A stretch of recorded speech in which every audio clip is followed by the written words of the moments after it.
ఈ మధ్య బెంగళూరులో యూపీఐ పేమెంట్స్ కి సంబంధించిన వార్తలు భారతదేశం మొత్తం చక్కర్లు కొడుతున్నాయి. అసలు అందరూ షాక్ అవుతున్నారు.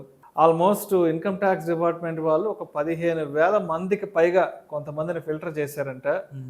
చిన్న చిన్న చిరు వ్యాపారులు ఎవరైతే ఉన్నారో, రోడ్ సైడ్ కూరగాయలు అమ్ముకునే వాళ్ళు, పువ్వులు అమ్ముకునే వాళ్ళు, పాలు అమ్ముకునే వాళ్ళు, ఇలాంటి వాళ్ళని ఒక 15,000 మందిని ఐడెంటిఫై చేసి వాళ్ళలో దాదాపు ఒక 5-6 మందికి జిఎస్టీ నోటీసులు పంపించారంట. అసలు ఏం జరిగింది, అసలు ఎందుకు జిఎస్టీ నోటీసులు వస్తున్నాయి?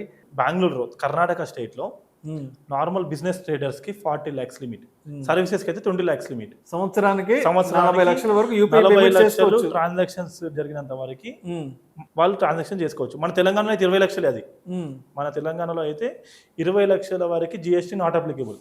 20 లక్షల టర్న్ ఓవర్ దాటింది అనుకోండి, మీకు జిఎస్టీ అప్లికేబుల్. మీరు జిఎస్టీ రిజిస్ట్రేషన్ తీసుకోవాలి, జిఎస్టీలో ఫైలింగ్ చేసుకోవాల్సి వస్తుంది. సో ఇప్పుడు బెంగళూరు ఏమైంది, ఇప్పుడు ఈ యూపీఐ వచ్చిన తర్వాత ప్రతి ఒక్కరు యూపీఐ ట్రాన్సాక్షన్ జరుగుతున్నాయి సార్. 20 లక్షల లిమిట్ అంటే నెలకి 1,60,000 వచ్చింది అనుకోండి. నెలకు 1,60,000 అనేది నార్మల్ స్మాల్ బిజినెస్ పర్సన్కి కూడా యూపీఐలో అమౌంట్ వస్తుంది. సో డిపార్ట్మెంట్ వాళ్ళ కన్సర్న్ ఏంటి, మీరు with in the GST limit దాటి టర్న్ ఓవర్ చేస్తున్నారు కాబట్టి మీరు జిఎస్టీ రిజిస్ట్రేషన్ తీసుకొని వాటిపైన జిఎస్టీ కట్టాలి అనేది వాళ్ళ పాయింట్. అంటే రోజుకి 4-5 వేల రూపాయలు బిజినెస్ జరిగినా కూడా మనకు ఆల్మోస్ట్ ఒక GST applicability వచ్చేస్తుంది కదా. రోజుకి 4-5 వేల రూపాయలు వ్యాపారం జరిగినా నెలకు 1,00,000 రూపాయలు మనకు వచ్చేది. మన తెలంగాణ జిఎస్టీ రూల్స్ ప్రకారం 20 లక్షల పాయింట్ ఆఫ్ వ్యూలో చూస్తే మీరు నెలకి 1,50,000 అంటే రోజుకి 5,000 రూపాయల పైన టర్న్ ఓవర్ చేస్తే మీకు జిఎస్టీ అప్లికేబుల్. అంటే ఎవరు తీసుకోవట్లేదు, ఎవరు చేయట్లేదు, అది ఓకే. ఇది వరకు అయితే క్యాష్ లో ఉండేది కాబట్టి తెలిసేది కూడా కాదు. అవునవును, ఇప్పుడు ఏంది everything UPI transfer. Even tea తాగినా కూడా యూపీఐ రిఫ్లెక్ట్ అయిపోతుంది. ఎవ్రీథింగ్ బ్యాంక్ లో వస్తుంది, ప్రతిదీ వైట్. ఇప్పుడు ప్రతిదీ వైటే కదా.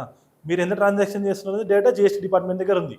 మీరు సంవత్సరానికి తెలంగాణలో 20 లక్షల కంటే ఎక్కువ ఉంటే జిఎస్టీ అప్లికేబుల్. సో అక్కడ కూడా అదే కన్సర్న్. ఇప్పుడు వాళ్ళకి ఏంటంటే 40 lakhs ట్రేడర్స్ కి లిమిట్. 40 lakhs దాటిన వాళ్ళందరినీ ఫిల్టర్ అవుట్ చేశారు.